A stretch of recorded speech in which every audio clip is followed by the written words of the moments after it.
Hello anime lovers, स्वागत है आपका वाइपर एनिमे एक्सप्लेन्ड चैनल पर। और आज हम शुरू करने जा रहे हैं रेंट अ गर्लफ्रेंड सीजन 2 को, जिसमें टोटल 12 एपिसोड्स हैं। और इसी वीडियो में मैं शुरू के 4 एपिसोड्स एक्सप्लेन करूंगा। अगर आपने सीजन 1 के वीडियोस नहीं देखे हैं तो पहले उन्हें जरूर देख लीजिए। तो चलिए जानते हैं आगे की कहानी को इस नए सीजन के साथ। तो सीजन 2 की शुरुआत में हमें काजुया दिखाया जाता है, जो कि बहुत दुखी है क्योंकि पिछले सीजन में उसे पता चला था कि चिजुरू अब से रेंटल गर्लफ्रेंड का काम छोड़ रही है और काजुया अब तक उसे बहुत पसंद करने लगा था। भले ही वो दोनों असली गर्लफ्रेंड और बॉयफ्रेंड नहीं हैं, लेकिन उनकी दादी को तो यही पता है कि उन दोनों का अफेयर है। और चिजुरू के जॉब छोड़ने की वजह से काजुया और चिजुरू साथ में नहीं रह पाएंगे, जिससे काजुया की दादी को बहुत बुरा लगेगा। और इसीलिए काजुया को बिल्कुल समझ नहीं आ रहा था कि वो करे तो क्या करे। और काजुया को याद आता है कि चिजुरू ने उससे अपने स्टेज प्ले के बारे में बताया था कि उस प्ले को देखने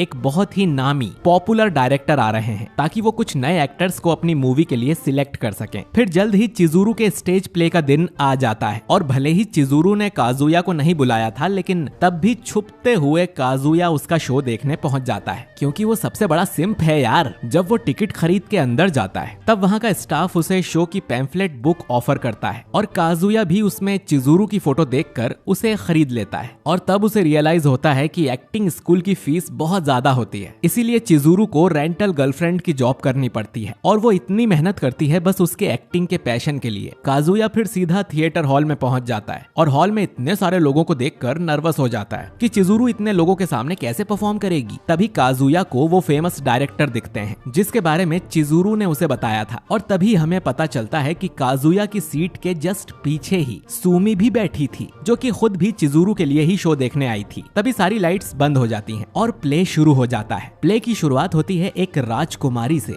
जो कि अपने महल से बाहर जाकर बर्ड्स देखने जाना चाहती है, लेकिन बाकी के लोग राजकुमारी को बाहर जाने से रोक रहे हैं। तभी वहाँ पर राजकुमार भी आ जाता है, जो कि वही लड़का है जो क्रिसमस के दिन चिजुरू के साथ था। और तभी प्ले में एंट्री होती है चिजुरू की, जो कि एक निंजा है। भले ही काजुया चिजुरू को मॉरल सपोर्ट देने आया था, लेकिन वो खुद ही चिजुरू से ज्यादा नर्वस हो जाता है। प्ले में चिजुरू का रोल उसकी पर्सनैलिटी से बिल्कुल ही उल्टा होता है। जहाँ वो शांत रहना और कम बोलना पसंद करती है, प्ले में उसका रोल एक फनी और केयरलेस लड़की का होता है। काजुया इतना ज्यादा नर्वस हो जाता है कि वो प्ले की स्टोरी पर तो बिल्कुल ध्यान ही नहीं दे पाता। तभी काजुया अपने आसपास देखता है कि लोग चिजुरू के फनी कैरेक्टर को बहुत पसंद करने लगे हैं और उसके जोक्स पर हंसने भी लगे हैं। भले ही प्ले के लीड कैरेक्टर्स कोई दूसरे हैं, लेकिन सभी लोगों का ध्यान बस चिजुरू की ही तरफ था। और ये देखकर काजुया को बहुत रिलीफ मिलता है और वो भी शो एंजॉय करने लगता है। फिर प्ले में एक सीन आता है जिसमें चिजुरू की डेथ हो जाती है। उस सीन को देखकर ऑडियंस में शायद ही कोई ऐसा होगा जो रोया नहीं होगा। उसके बाद शो खत्म हो जाता है और ऑडियंस प्ले को बहुत एंजॉय करती है। शो के खत्म हो जाने के बाद भी काजुया अपनी सीट से हिलता भी नहीं है। उसके दिमाग में बस ऑडियंस की तालियां ही गुनगुना रही थी। फिर हम लोग देखते हैं कि चिजुरू के टीचर्स उसकी बहुत तारीफ करते हैं, जिससे चिजुरू बहुत खुश थी। लेकिन तभी उसकी नजर पड़ती है शो की लीड प्रिंसेस पे, जो कि बैक स्टेज में डायरेक्टर से बहुत फ्रेंडली तरीके से बात कर रही थी। और चिजुरू को पता चलता है कि डायरेक्टर और प्रिंसेस दोनों एक दूसरे के रिलेटेड हैं, तो जाहिर है कि वो रोल तो प्रिंसेस को ही मिलेगा, भले ही कोई कितनी भी अच्छी एक्टिंग क्यों ना कर ले। और ये सुनकर चिजुरू को बहुत बुरा लगता है, और लगे भी क्यों ना, उसने इतनी मेहनत करके अपनी स्किल्स को इम्प्रूव किया। स्कूल फीस ज्यादा थी तो रेंटल गर्लफ्रेंड की जॉब भी की, लेकिन टाइम पे सिर्फ रिलेशन होने की वजह से रोल किसी और को मिल गया। तो अब चिजुरू बिना किसी से बात करे घर जाने लगती है और रास्ते में वो काजुया से टकरा जाती है। और क्योंकि काजुया के हाथ में वो पैम्फलेट था तो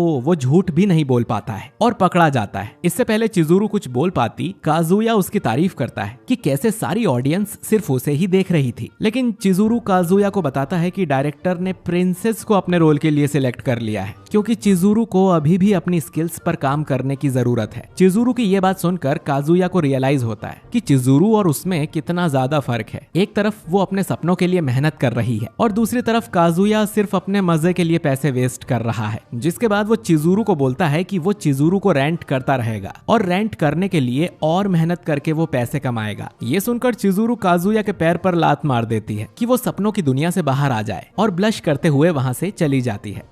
अब हमें पता चलता है कि काजुया सेकंड ईयर में आ चुका है और अब उसकी एक जॉब भी लग गई है। लेकिन काजुया बिल्कुल भी नहीं बदला है। वो फिर से चिजुरू को रेंट कर लेता है ताकि उसके साथ थोड़ा टाइम स्पेंड कर सके। उन दोनों की डेट के दौरान चिजुरू काजुया को समझाने की कोशिश करती है कि उसे बार बार रेंट करना न केवल अनहेल्दी है, साथ ही रूका को भी इस सब से बहुत हर्ट फील होता है। और यहाँ पर हमें पता चलता है कि असल में काजुया ने बहुत रिक्वेस्ट करके रूका से परमिशन ली थी कि वो चिजुरू को डेट कर सके, सिर्फ चिजुरू को फाइनेंशियल मदद करने के लिए। फिर काजुया चिजुरू से बोलता है कि उसे काजुया के साथ फॉर्मल होने की जरूरत नहीं है, उसे रियल चिजुरू ज्यादा पसंद है। लेकिन चिजुरू बोलती है कि ये उसका प्रोफेशन है कि वो कस्टमर के सामने एक्टिंग करे और उन्हें अच्छा फील करवाए। लेकिन काजुया बोलता है कि उसे रियल चिजुरू ही पसंद है और वही उसे अच्छा फील करवाती है। ये सुनकर चिजुरू शॉक हो जाती है और अपनी रियल साइड के साथ ही डेट को कंटिन्यू करती है। फिर शाम के 5 बज जाते हैं और चिजुरू का टाइम खत्म हो जाता है और काजुया वहां से जाने लगता है। लेकिन तभी चिजुरू उससे बोलती है कि उसके वर्किंग आवर्स खत्म हो चुके हैं, तो क्या काजुया उसके साथ कहीं बाहर जा सकता है, बस दोस्तों की तरह। जिसे सुनकर काजुया की 12 बज जाती है और वो लोग पहुंच जाते हैं एक बेसबॉल टर्फ में, जहां पर चिजुरू अक्सर आती है। और चिजुरू को खेलता देख काजुया शॉक रह जाता है। कुछ देर बाद वो दोनों टर्फ से बाहर निकलते हैं और चिजुरू बोलती है कि उसे काजुया के साथ एक और जगह जाना है। वैसे तो काजुया सोचता है कि वो डिनर डेट पर जा रहे हैं, लेकिन चिजुरू उसे अपनी दादी से मिलवाने हॉस्पिटल ले आती है, क्योंकि चिजुरू की ग्रैंड माँ उसे बहुत टाइम से फोर्स कर रही हैं कि वो काजुया को अपने साथ लेकर आए। जब वो रूम पर पहुंचते हैं तो चिजुरू की दादी काजुया को देखकर बहुत खुश हो जाती है और काजुया से बातें करने लगती है। जब चिजुरू रूम से बाहर किसी काम से जाती है तब उसकी दादी काजुया से पूछती है कि चिजुरू की परफॉर्मेंस कैसी थी, क्योंकि वो तो देखने जा ही नहीं पाई। तो काजुया बहुत एनर्जी के साथ बताता है कि कैसे चिजुरू की परफॉर्मेंस सबसे बेस्ट थी। ये सुनकर चिजुरू की दादी बहुत खुश हो जाती है और काजुया से बोलती है कि जैसी चिजुरू दिखती है वैसी वो है नहीं, वो अंदर से किसी ऐसे को ढूंढ रही है जिससे वो अपने मन की बात कर सके और अपनी रियल साइड किसी को दिखा सके। तो चिजुरू की दादी काजुया से रिक्वेस्ट करती है कि वो चिजुरू का हमेशा ध्यान रखे, क्योंकि उसकी दादी हमेशा उसके साथ नहीं रहेगी। और वो बहुत इमोशनल हो जाती है और काजुया भी कह देता है कि वो चिजुरू से बहुत ज्यादा प्यार करता है और वो हमेशा उसका ध्यान रखेगा। उसके बाद चिजुरू और काजुया दोनों घर वापस आ जाते हैं। घर पे आकर काजुया हॉस्पिटल में जो भी हुआ उसके बारे में सोचने लगता है कि तभी डोरबेल बजती है और जब काजुया जाकर देखता है तब उसे पता चलता है कि ये तो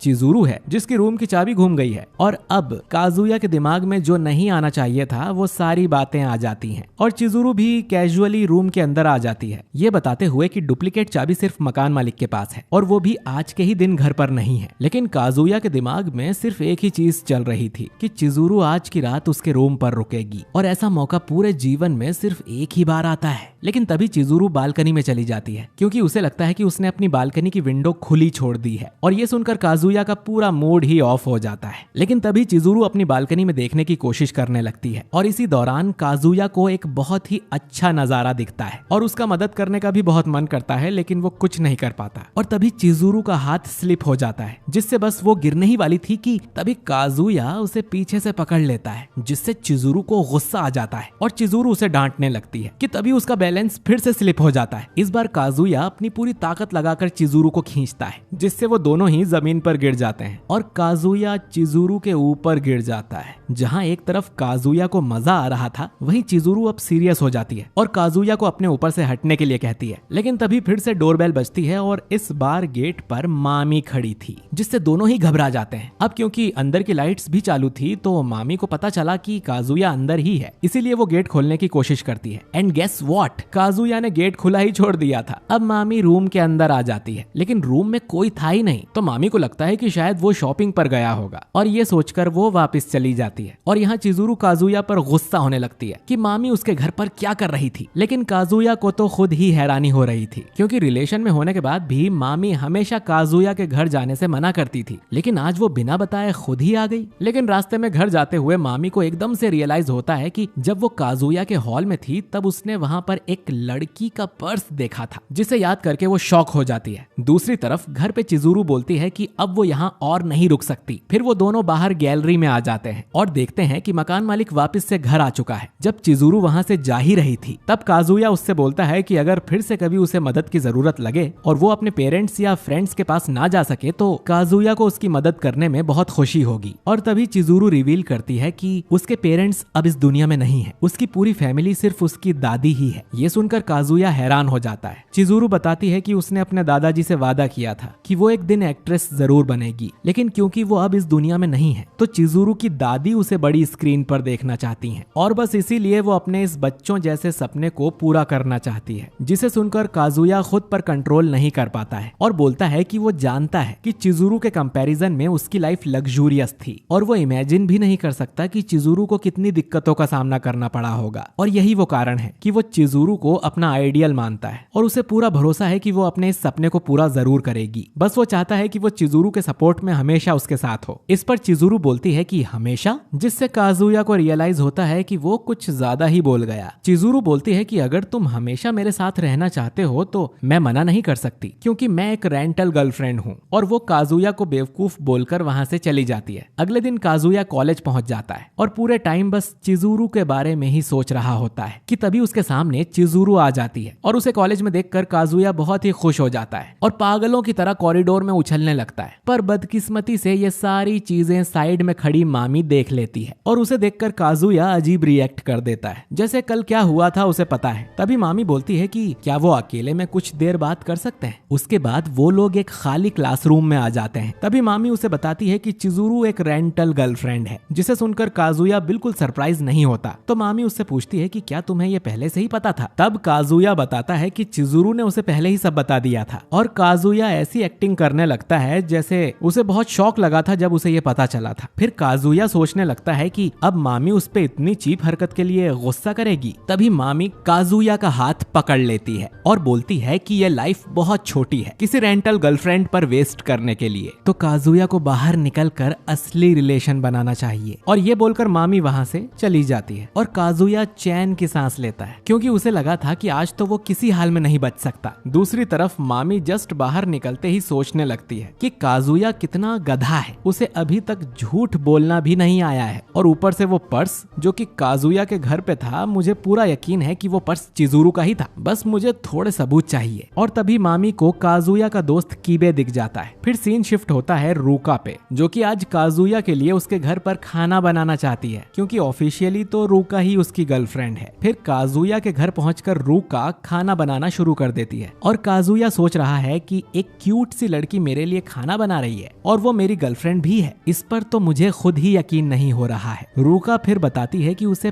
पहली बार किसी से प्यार हुआ है, तभी उसे अपने बॉयफ्रेंड के लिए खाना बनाते हुए इतनी खुशी हो रही है। और फाइनली खाना तैयार हो जाता है, जो कि काजुया को बहुत पसंद आता है और ये देखकर रूका भी बहुत खुश होती है। खाने के बाद वो दोनों यूट्यूब पर वाइपर एनीमे एक्सप्लेन्ड के वीडियोस देखने लगते हैं और रूका बस यही सोच रही थी कि स्टोरी में आगे क्या होगा, लेकिन काजुया का ध्यान तो कहीं और ही था। तभी रूका किसी को मैसेज करने लगती है और काजुया देख लेता है कि वो अपने घर पर बोल चुकी है कि आज वो अपनी दोस्त के घर रुकेगी, लेकिन काजुया उसे वहाँ रहने नहीं देता और उसे अपने घर भेज देता है। लेकिन तभी जोरों की बारिश शुरू हो जाती है और रूका को वहीं रुकना पड़ता है, जिससे रूका बहुत खुश हो जाती है और फिर वो काजुया को परेशान करना शुरू कर देती है, जैसे छोटे कपड़े पहनकर, जोर जोर से बात करके, जिससे काजुया परेशान हो जाता है और खुद को शांत करने के लिए वो नहाने चला जाता है। अब काजुया को ये तो समझ आ गया था कि रूका के इरादे ठीक नहीं है और अगर काजुया ने कुछ नहीं करा तो वर्जिन काजुया का आज आखिरी दिन होगा, इसीलिए वो नहाते समय खुदकुशी कर लेता है। जब काजुया नहाकर बाहर आता है तो उसकी हरकतों से रूका को समझ आ जाता है कि उसने बाथरूम में कुछ तो हरकत की है। फिर वो दोनों आराम से बैठ जाते हैं और रूका अपनी दोस्त की फोटो निकालने के लिए बैग में हाथ डालती है, लेकिन गलती से उसके बैग में से कॉन्डोम निकल जाता है, जिसे देखकर काजुया की फट जाती है और रूका बहुत ज्यादा एम्बैरस हो जाती है और बोलती है कि